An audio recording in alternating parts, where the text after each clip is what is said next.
the SDIC. I'm going to go ahead and call the SDIC September 1 meeting to order.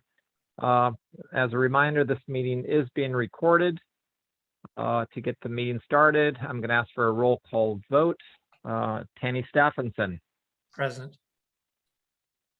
Ken Anderson. Present. And Tom Hansell is present. We are in quorum.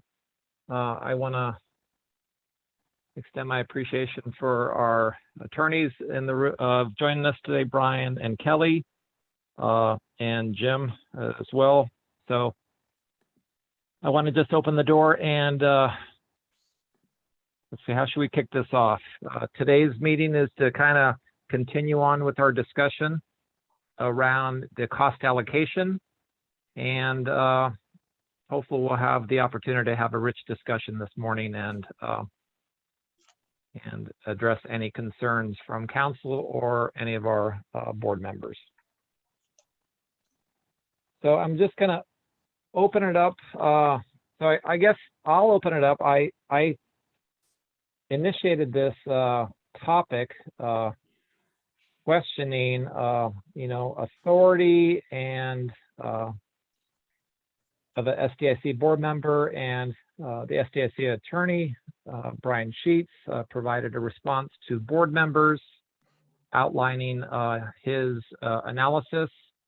I shared that with Jim with MCDD. Jim was prompt in sharing that with MCDD, legal counsel, and shaped a response. And here we are with kind of some opposing ideas of how SDIC board members and their authorities. So that's out there. We all have read that material, but so that's just things to consider. Today's discussion is also going to be just around is that the only issue? Are there other concerns around the cost allocation? So I'm just going to open it up. Jim, I'm still trying to get in the computer right now. Is this meeting today is a work session? Is Mark present to answer any questions as regard to the cost allocation, or? Yeah, we have Mark available. And we have Mark, we have Evyn, we have Kelly, we have Nick. So we've got all your experts here and prepared to try and support the board in deciding how to move forward. Let's see. We did have a chance. Sign in back. I don't want to jump the agenda here, but just to make sure I was a little bit better briefed on the various allocation methodologies for PED that have been floated. We had an opportunity with the MCDD team to chat a little bit about it. And I think there is a really important conversation to have about authority, but and again, I'm not the expert, but my understanding of the various methodologies, honestly, is that they're all different mechanisms of allocating costs within the various districts. And there are different ways you could think about doing that. So at some level, it may be, and again, I'm not a lawyer and I want to defer in particular to you, Brian, but we're not sure this question is even ripe under the proposed allocation methodologies, but we're willing to engage in the conversation because we think it's a really important one. So I don't know whether that changes the direction the board wants to go or not. And ultimately, we are excited to try and work with you to come up with an allocation that is consistent with your authorities and fair and brings in whole the landowners in the Sandy Drainage Improvement Company. And we think we've got various ways we can think about that and land that. So. Oh, that's great. Could you help me understand the ripeness question? Well, honestly, we don't believe that any of the methodologies we proposed require SDIC to spend money outside of its district. They're all different ways of chopping up costs that are rational, and the boards have to decide which one makes the most sense. So again, you've got economic value, you've got damage avoided, you've got project costs. All of those are components that reflect investments in the boundaries within SDIC. There are different ways of determining what that number looks like, but they're all aimed at the same result.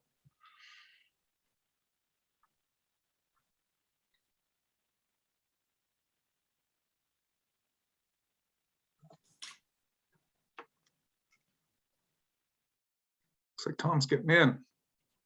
Very good.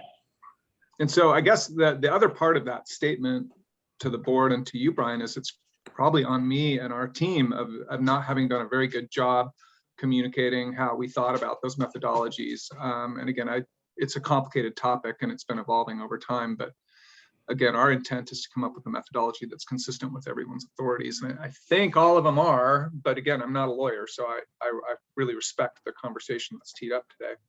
Yeah, well, I'll just jump in, just go through my analysis of what I looked at and the sort of conclusions that I came to. So what I did was I looked through the Oregon Revised Statutes, the SDIC's articles of incorporation, the bylaws.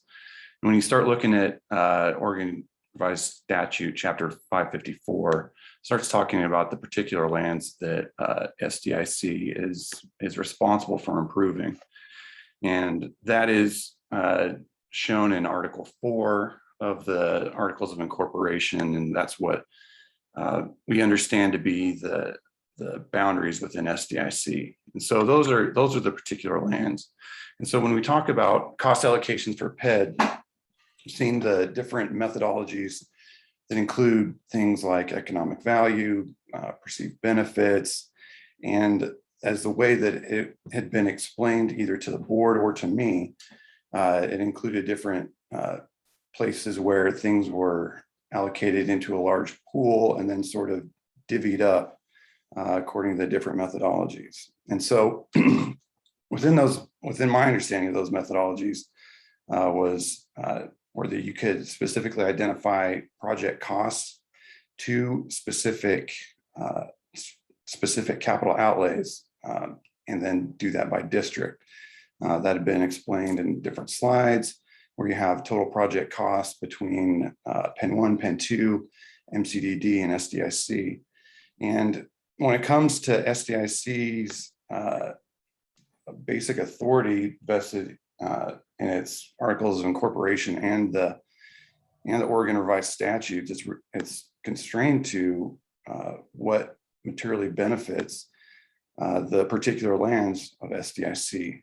And so when looking at Article 9, it talks about all revenue and income shall be received, held, and used, expended, and exclusively for the payment of costs and expenses of the improvements of the corporation and their maintenance, payment of debt, indebtedness, interest, cost, and expense of the corporation incurred for those improvements, and for the operation, maintenance, and necessary expenses of the corporation in context of its business stated in these articles.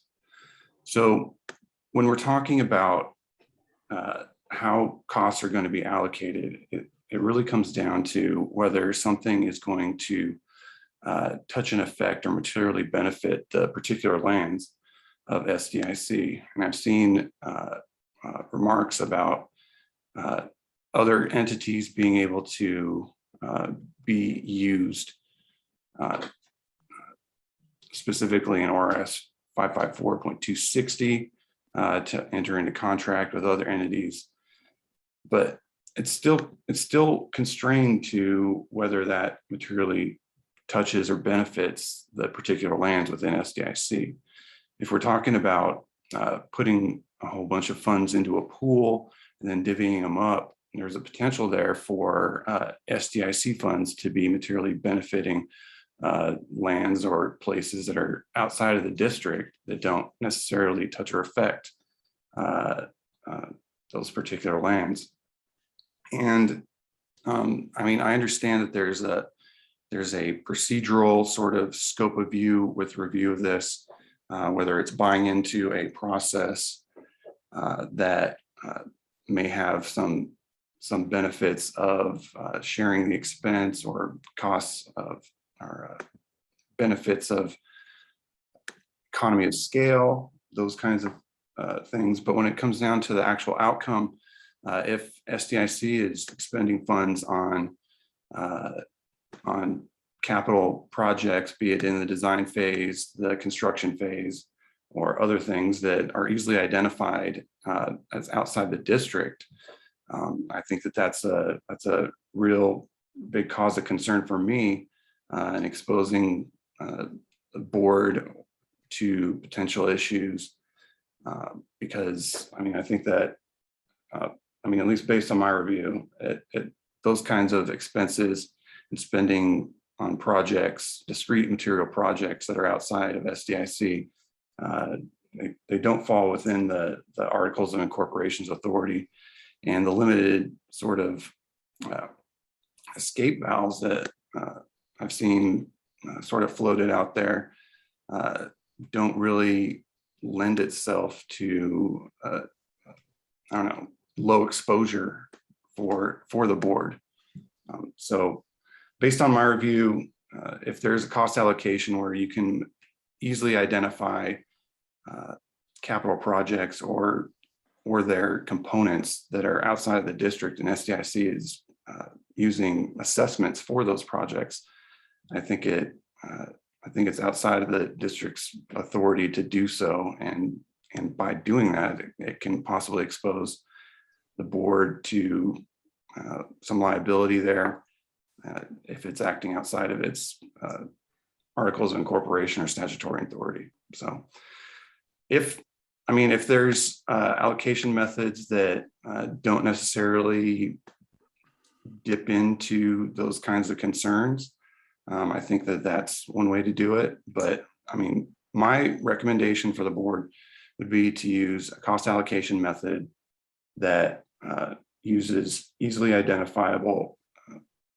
benchmarks, as well as project costs that are easily identifiable and can materially benefit the particular lands of SDIC. So that's my review. I'm welcome to answer any questions about those kinds of my review, what I've done to look at that, and if there's any concerns that the board or other people have about that. Hey, Brian, question for you on your legal analysis. I would assume that even though a project's not located in the district, if it benefits SDIC, if there's administrative costs as, say, a consortium of projects, you know, that if there's projects going to be in our district, that we take a share of those project management costs, that would be okay. I would assume under that statute, because it's directly benefiting, because we're this essentially paying our fair share of the project administration, right? Right. Yeah. I mean, my concern is not necessarily the administrative costs, because those are difficult to track, and there can be processes that definitely do go to economies of scale on that. But what I'm talking about is funding specific design projects or a portion of it that fall outside of the boundary. I mean, because in the past, we've shared with project costs on various other things like outreach and other things like that that can be tied to have a tangential benefit to the particular lands of SDIC. My concern is that specific projects or infrastructure projects that are outside of the district. So if it's a pump and MCD, and paying a portion of those costs would be an issue. But if it's an overall system of administering projects that SDIC is part of, there's projects within SDIC's boundary, then there's no issue. It'd be less of an issue. Mr. Chair, Brian, did you consider specifically whether did you do any analysis of economic benefit, damage avoided, or those other aspects, and whether those are, I don't remember your exact language, easily identifiable and, documentable, because from our perspective, that was sort of my opening. I feel like the methods we have currently proposed are all very well documented. Whether they are sufficient, I think, is a different question, but we believe we have the documentation for how those methodologies were developed, and that there is a strong case to be made that there is direct benefit to the lands within the district. And that's our failure to explain that effectively. That was our attempt in any case. We clearly have not achieved that yet. So we have more work to do. No, I understand. But at the same time, I think that those methodologies do have some issues. I didn't specifically look into like the total costs or my concern is the fungibility and the how do I say this? The ability for those costs to be changed rather subjectively, because when you come down to analyzing a specific location for a specific project, I think that those are easily defined sort of metrics. When we talk about damage avoidance, we start opening up things that are negotiable, that they are able to be negotiated between different parties. So what I was looking at was a very fixed, easily identifiable project cost. And that's what I had assumed was presented when the board was presented with the different methodologies there. When it came to project costs, and that came to identifying things like pump stations or levee improvements or things that were very project related within geographical boundaries and easily identifiable. My concern with the methodologies where we're talking about economic benefit and damage avoidance, I think there's a lot of room for negotiation there, and the way that maybe there's unequal bargaining power between people that have the information of that and the people that don't have the information of that. So I think that there's cause for concern for me as outside counsel for SDIC with those methodologies because they're not completely transparent. And so if we're going to go, if you want to open up that, we're going to need some serious disclosure on those methodologies, as well as how they're allocated and whether they touch and concern SDIC and how they're apportioned out within the different districts. Because I mean, me as outside counsel and you as MCDD staff, having worked with the Corps of Engineers to a large degree, getting some of those numbers as well as the methodology computations, I think that there's some unequal bargaining power there. And if we go down that direction, it's going to need to be disclosed at quite a significant amount. I tend to agree with you on every count there. Thank you, Brian. So in my initial request to council and also to Jim, it was also acknowledging SDIC's collaboration with the city of Troutdale in our support of these SDIC properties, largely all of them sitting in city of Troutdale. And years ago, we made a commitment to the city that we would be, until SDIC, while SDIC was in existence, we would continue to come in whole and serve those properties. So that's the other part of the shoe here hitting, is our commitment with our partner city and our pledge that, you know, we're gonna take care of SDIC until such time as we're no longer. So I think staff are aware of that conversation. You know, we wrote a staff report, and you know, the city was very much appreciative, and you know, our pledge to support the creation of the urban at the same time. That was really, you know, our foundation, and let's do it. And we did it. You know, wonderful work there, staff, legislators, everybody got together. And you know, I'm still of that mindset that we're SDIC until we're not. So we still have our connection with the city of Troutdale. Tanny, you know, is a Troutdale representative. And I know the city has some interest in our decision here as well, in how we align where SDIC funds are being directed until such time. So there's multiple prongs to this. It's, you know, as board members, what are we doing to represent our constituents? And our partners who have been long supportive of the efforts of managing our system. And to the same extent, honoring the intent of the legislation which created the urban. You know, they are, I fully believe, going to be successful in having the funds necessary to carry these projects forward.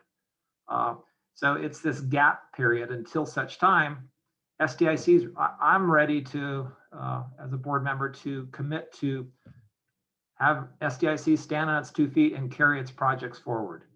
So Ken you, this is the time when Phil was in your shoes. So I don't know if Phil gave you any background on that. Tanny, I know you recall that meeting quite well. Yeah, definitely. I've got background. What I couldn't remember is, did we memorialize that in IGA anywhere? I thought I saw the language somewhere, but maybe I'm mistaken. With the city of Troutdale. No, we have no IGA with the city of Troutdale other than for possibly creation or construction of the weir or the stormwater master plan. Tanny, are you aware of anything? No, you mean as far as coming in whole, Ken, or anything like that? Yeah, I couldn't remember if we had. I'd heard that from Phil, and I'd heard it from both of you as well. And I think I was at one of those board meetings before I was a board member. But I couldn't remember if we had memorialized that understanding with any documents. No, There I is think- a- Go ahead. I just want to pose a quick question here, because what's interesting to me is the project cost, which is clearly the simplest methodology, right? We know what we're going to spend, or, you know, we have an estimate of what we're going to spend. And I'm hearing a really strong commitment to you all, been memorialized with the city of Troutdale in a conversation and so on about the best interests of the SDIC landowners. And I guess what I'm struggling with here, and I'd love your help, is that the methodology you're proposing actually costs the landowners more than any of the others. And so again, I'm honestly confused.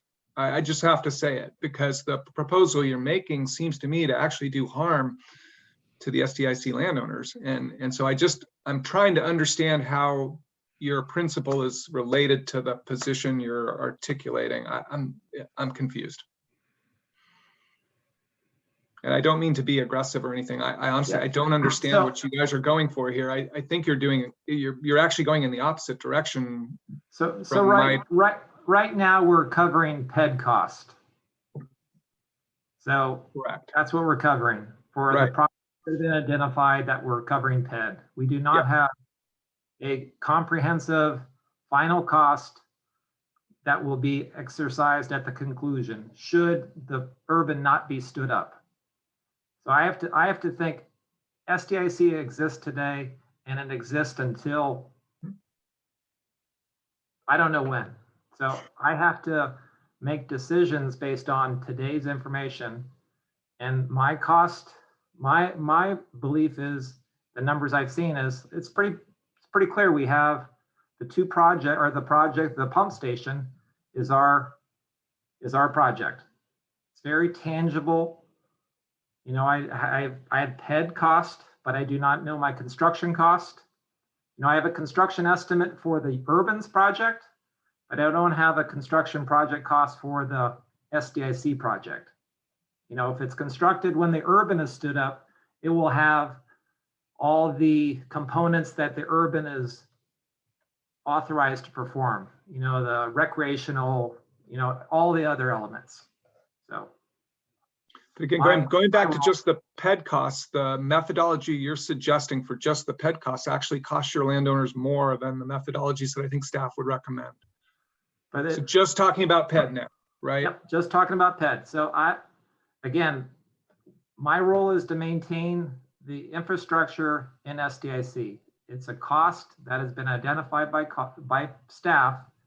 It's a cost we need to pay.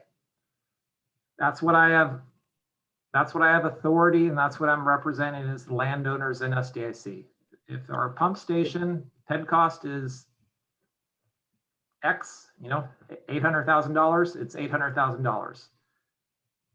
So is that similar to you guys, or you, Tom, articulating a position that says the only viable methodology to allocate costs is actual project costs? Is that the only thing that works? What again, the other board members can jump in, but when we adopted our budget, our CIP was predicated on at project cost. So we did not make it an assumption we would be in a cost allocation. We said budget us at project cost. So our 20 or 5-year CIP is built on project cost for the PED.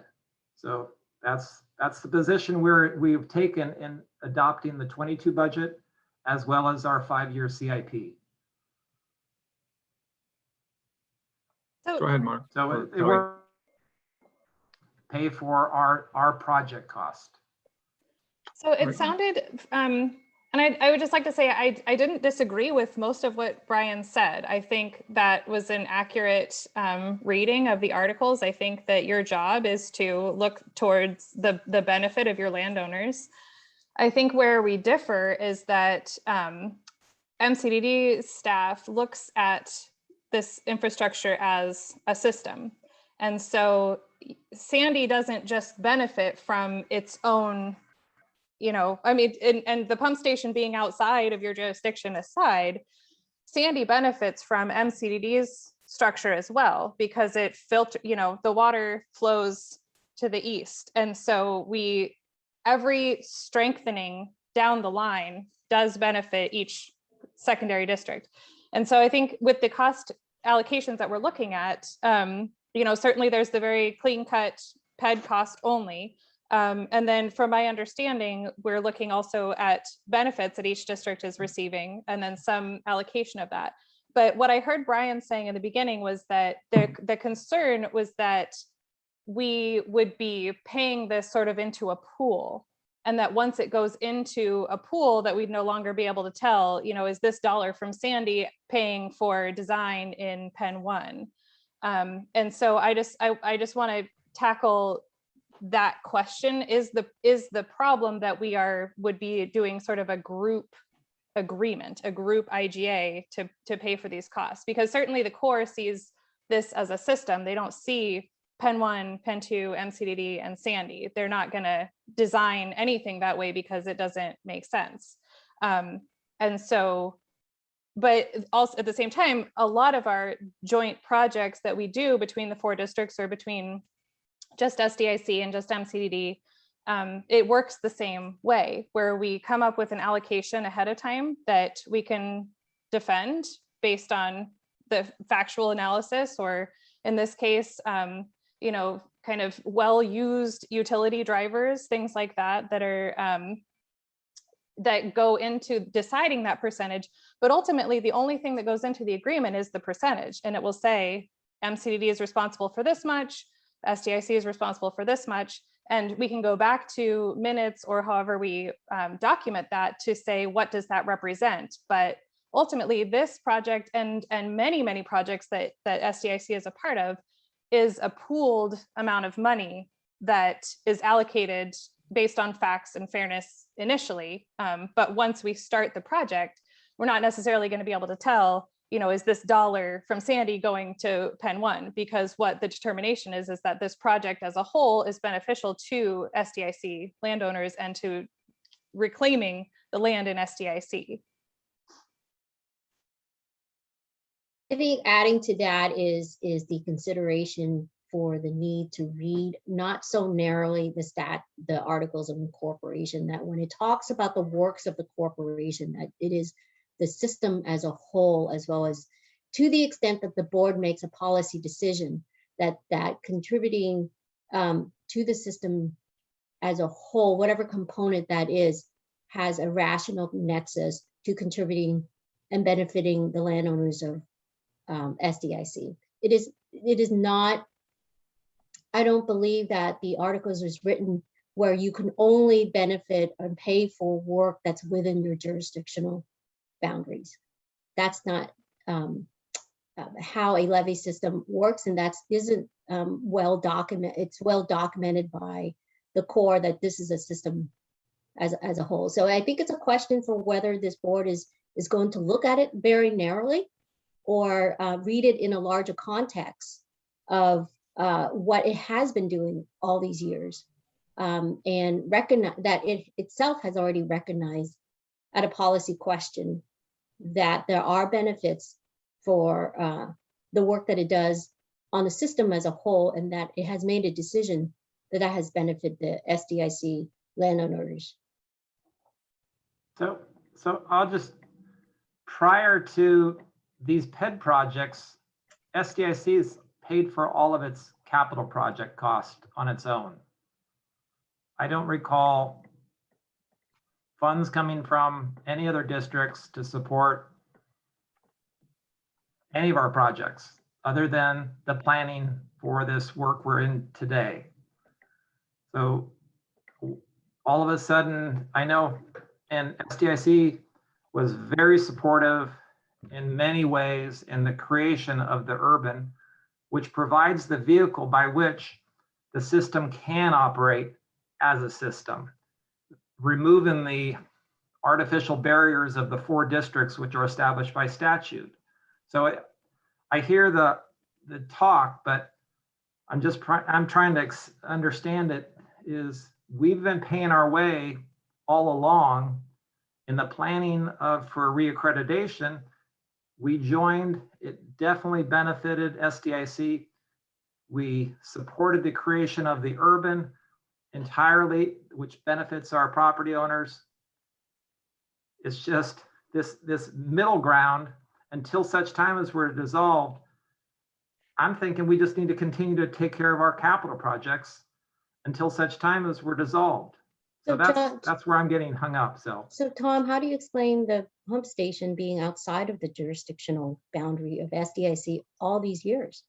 So I think that there has to be some acknowledgement that the works of the district isn't solely limited to the jurisdictional boundary. I can answer that question. It definitely touches and affects SDIC. I mean, it drains the lands within there. It doesn't, the infrastructure there doesn't necessarily need to do that. What I can tell you is that a project in Pen 1 or Pen 2 doesn't touch or affect SDIC. So I think that's a debatable question, and one that has to be, I think, is a policy decision as briefed by and supported by the experts who are going to make the decision or the analysis on the cost allocation and the projects, and what the definition of the system is and the works of the corporation. But I think that this is not a legal question as it is a policy question. Mark, I think you were trying to. Muted. Thank you. Thank you. I just wanted, I want to be just as another clarifying point, because I hear a lot of discussion about, which leads me to believe that the project cost allocation method isn't fully understood. The project cost method is purely project costs attributable to SDIC work, projects completed in SDIC.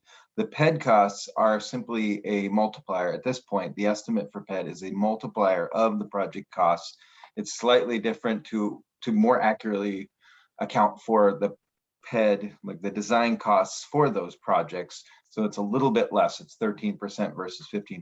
That 15% is based on actual costs within SDIC. It does not, unlike economic benefits, which does account for benefits between projects and scenarios that cause the different districts to interplay, which is very little. SDIC is relatively isolated in terms of those scenarios. But the project costs and PED project costs are, strictly speaking, works performed within what the Corps considers the boundary, the hydrologic boundary of SDIC. So things that benefit, projects that benefit you, the pump station and the levee works and the work at the Troutdale Outlet Mall. So I just want to make sure there's no confusion, no bleed over from when we talk about composites and things where we bring in project costs as a metric, a component of those composites. This is, when we talk overall project costs, that is overall construction, overall project costs, including PED and construction costs, and it is explicitly SDIC. So what I hear when I hear these discussions is SDIC really likes project costs, and it may not actually benefit your landowners to the utmost compared with some of the other methods, but that's the one that you're comfortable with, and that's your vote. We're trying to communicate these other ones to give you alternatives that might benefit your landowners more. But if that's the one that you're most comfortable with, that is truly reflective of actual costs incurred. You know, when you look at it as a utility method, it's costs incurred or benefits received. You like costs incurred. It's the most straightforward for you. And that metric is not tainted by works performed in other districts.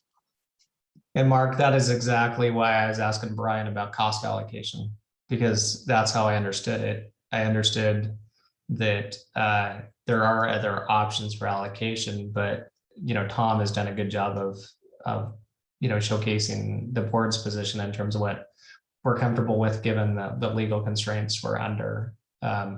So that's why I wanted to know, is that can we pay project administration costs as part of the PED? And it sounds like it's yes. It's a lot more defensible from a legal standpoint. And then I wanted to give Tanny a second because I didn't quite get his answer to my previous question. Which question was that, Ken? My question was, did we memorialize the policy of coming in whole as a district? I know there's a lot of talk at board meetings and minutes and all that, but was that incorporated in any of the like levy ready IGAs or anything? More of a curious to my, because I wasn't involved obviously back then. Yeah, no, it wasn't in an IGA. It was simply formally stated. Basically, we gave our word as SDIC to the council.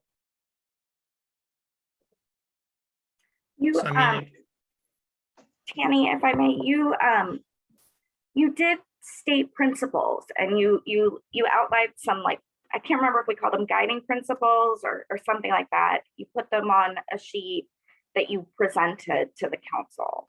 So that you know, it wasn't a resolution, but you did, you know, sort of formally state what your principles were. And we can provide that to you, Ken, if you'd like to see it. That's what I remember. I couldn't remember exactly what was presented, but I remember it going to and I couldn't remember if it's in a board meeting or a city council meeting. no, it was city council meeting. That was, and there was more than one meeting when this was discussed too. But the theme was pretty consistent.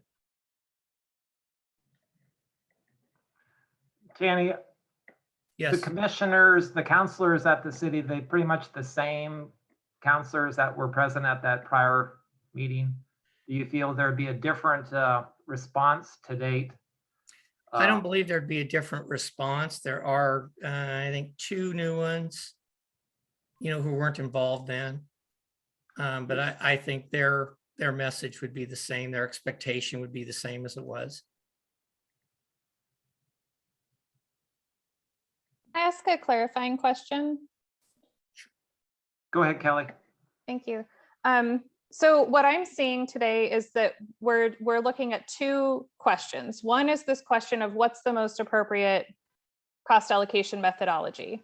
The second thing is, are we, and I don't hear you saying this, but I just want to make sure that I'm hearing correctly, that when you say Sandy goes it alone, you don't mean withdrawing from the PED process or this whole thing. You're saying that it's still okay to contract to have an IGA to pay for this next phase of the project, and that Sandy is still on board. We're still here. We just want to select the cost methodology option that makes the most sense given your position.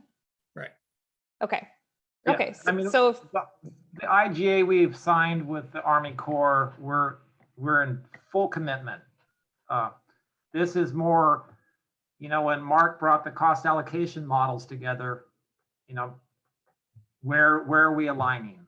And that's where this is shaped. Where are we aligning on the cost allocation?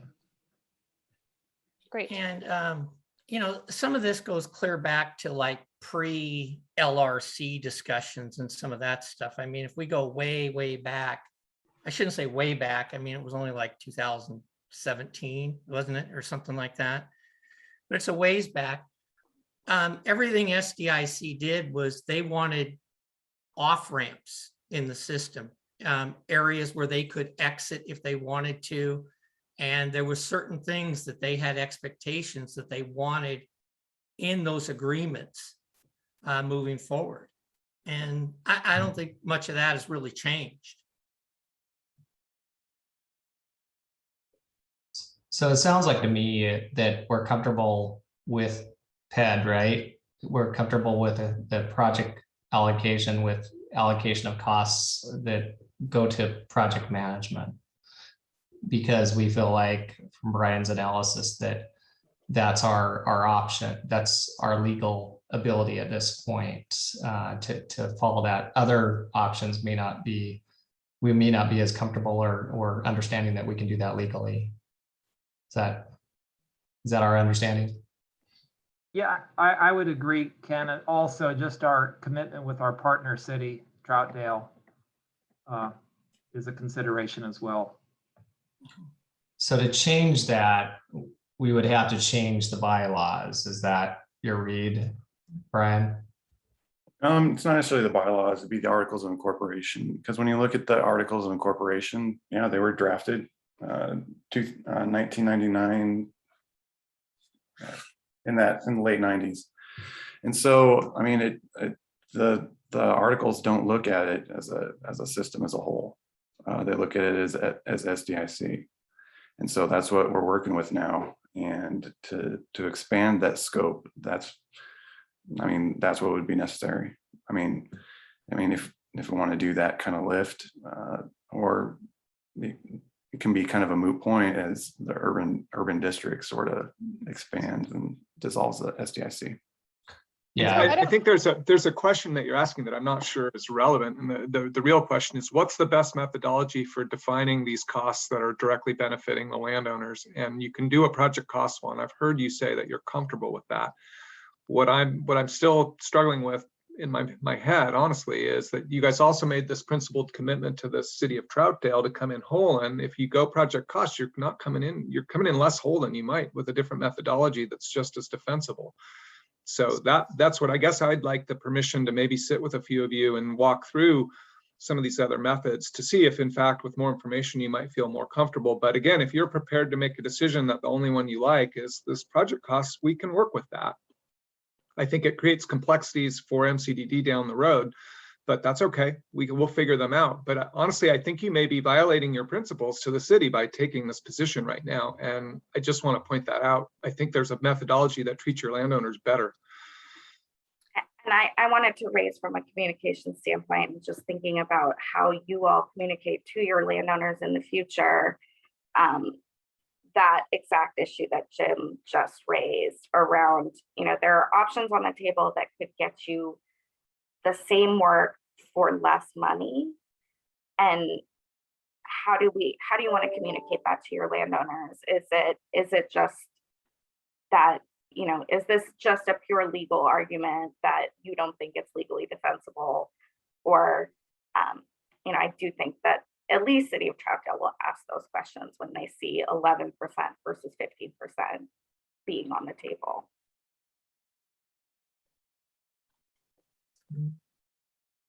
I guess I would say and I know a lot of things have changed. When this started, when the whole discussion started, it was when I believe all the costs were estimated to be like 70-some million. And a majority of that was Pen 1. I mean, frankly, it didn't look like it. I just think there's a lot of urban lore here that isn't accurate, Tanny, and that's where I'd really like some time to really try and make sure that we can effectively communicate with you how these methodologies come together. Because honestly, I'm not sure that's true. So those are not the correct numbers, Tanny. Unfortunately, I'm happy to share the numbers from the tentatively selected plan, that preceded any allocation discussions. And I'm not trying to find fault. I just want you to have the right information. Yeah, I feel like we haven't done a good enough job explaining how these things come together. And I don't mean to throw Mark under the bus. This is just complicated and it's evolving. So Kenny's talking about the recertification project costs. I know exactly what you're talking about. When we first started all of this, before we realized how much there was to improve, we went out and we did this recertification study where we found 8 projects that amounted to about 75 million. And then, we knew there was pump station stuff and other stuff in that, but we didn't have a total. And so we went to the legislature and we said, we think it's somewhere around 100 million. And then we got this study as part of our efforts to try to figure out how to fund all of this work that's needed. And that's when the Corps discovered some of these additional, we always knew that SDIC's pump station would need improvements, but that wasn't included in recertification. And so I think that's what you're getting at, Tanny, right? Is there's been this sort of evolution of changes and what. Yeah, and an example, this is back when I think the 77 million one, the pump station was like 7 million. And now it's like 16 or something. So, things evolve, but that's when the decisions started being made. And I can dig that out because I think my numbers are pretty close. So I can dig that out and send it to everybody. And I appreciate that clarification on You the bet. certification. I apologize, Tanny. You bet. I didn't mean to call you out that way. And Tanny, I think one of the really important aspects here is to think about is what we've learned. So we know that we do for the capital improvement program, our engineers do the best job they can with the information that they have to estimate costs. I think that 7 million number you're referencing was an estimate around replacing pumps exclusively, not elevating and replacing the pump station, which based on the Corps' analysis, which we didn't have when the staff gave you those numbers, we now know that, that pump station is too low. And they are saying they need to replace it and elevate it, which is just, we've learned more as they've been able to do the hydraulic studies that we couldn't afford to do. Don't argue that at all. It was to replace it. I don't think it was to elevate it and move it in the rooftop bar and some of the other things it's got now. But it was to build a new pump station. So I know it looks like Ken has to drop off. And so I hope as we continue these conversations about the cost, the methodology for cost allocation, that we continue to have this conversation about authorities.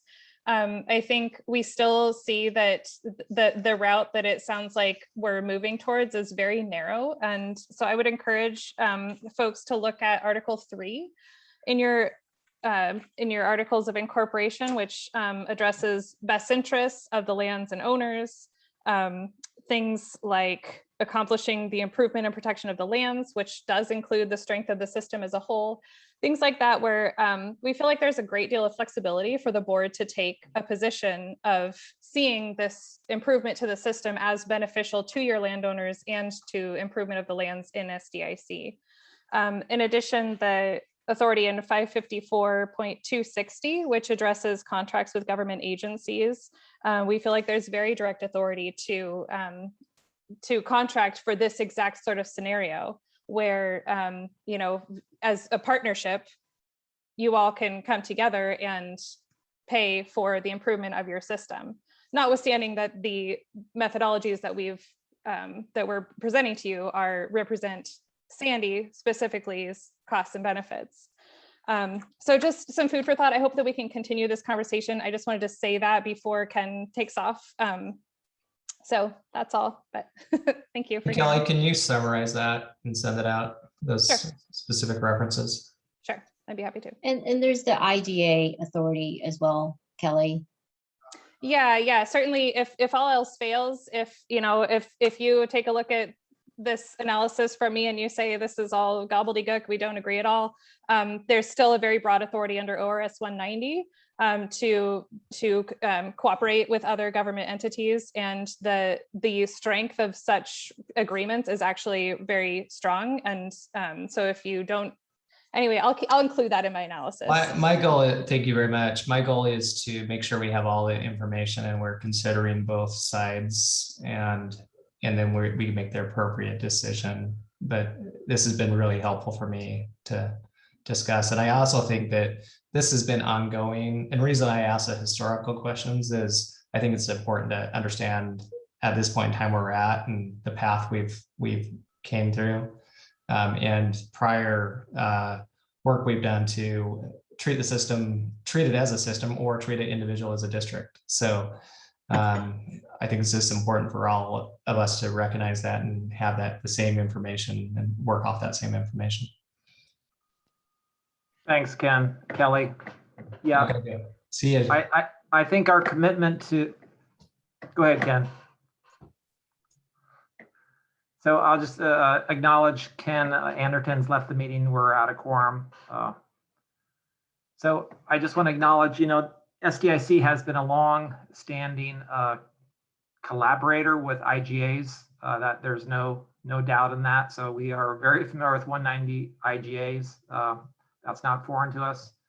Our commitment to establishment of the urban puts us on a path to treat it as a system. So that ball is rolling, and we are helping push it along. But until such time, I just got to wear my SDIC hat, and I know it's interpretation of articles of incorporation. That's where, as board members, we're left with. So, and I'm not attempting to make it harder for staff to manage these projects, but until such time, let's get that urban stood up. Let's get a rate model in place, and let's dissolve SDIC and take away these. I mean, it's crazy. On staff, how crazy it is trying to manage 7 entities now or something, 7 or 8. So we are very supportive. We're just a simple little drainage improvement company trying to on. So, and I think we've done a tremendous job setting our rate model to be prepared for the obstacles we face as SDIC. And we are, I'm committed as a board member to address those costs. So Candy, you have any follow-up for, I think we should probably recognize our ally here. I would just completely agree. And I'd like, to have some further analysis. I want to stay away from any liability that we could have as board members through all this. So I want to make sure that, that's covered well, and that we're doing the right thing. And we are coming together, but it's always been operated as 4 separate districts. And Evan and Mark, thank you for your work. And I recognize right now we got this PED, they got the Army Corps in front of us. But we also have these FEMA projects that need to be addressed as well. So, whatever ball gets in motion prior to the urban, all of those costs are on the table. So I need to be looking at the, what's that long term, depending on which way the ball rolls, right? My hope is it's on that lane establishment of the urban, and we are dissolved. Geo bond. But who knows where the lane's going to take us. So I need that. There's a lot of unknowns there. So we have it's hard to we have stop. the analysis that we want to send out. Is there a specific next conversation you want us to help facilitate around the allocation methodologies? What I want to make sure we follow through serving you guys as a board, and that Brian has an ample opportunity to participate. Any direction, Mr. Chair, or I know there's an IGA board. The task was created. That was the focus of addressing the FEMA accreditation effort. Maybe a review of that, and then stacked on top the Army Corps work. Just maybe that's a great format. I don't know. You guys throw a lot of information at us, and we're trying to soak it all in. But Jim, you were you didn't see the connection of the 2 bodies too. So it is kind of, the list is long. Yeah. Right now, we're just looking at the Army Corps work. Well, there's a whole other chapter and another chapter of CIP projects. Yep. That aren't on those lists. So Yep. it's a complicated discussion. So urban, go do good things, and get a revenue model and give us our notice. What's that, a pig slip or something like that? Can I just make sure that I understood what you want us to present or to prepare for? Because then I can help everybody get there. So a review of capital needs, whether it's recertification, PMLS projects, CIP projects that could come up in the next several years, as one of the places where we start. And I think it needs to be comprehensive of the system, right? And my interest is SDIC, but when we talk about cost allocation, we need to know what the system cost is and how does that play itself out as far as total cost. Well, because that's where you get into your legal trouble, right? You want to be able to distinguish clearly. That makes sense to me. Oh, And again, it gets back to our authority. If there is a direct benefit for SDIC properties, it's just cheaper to go that way. I think, that may be more defensible.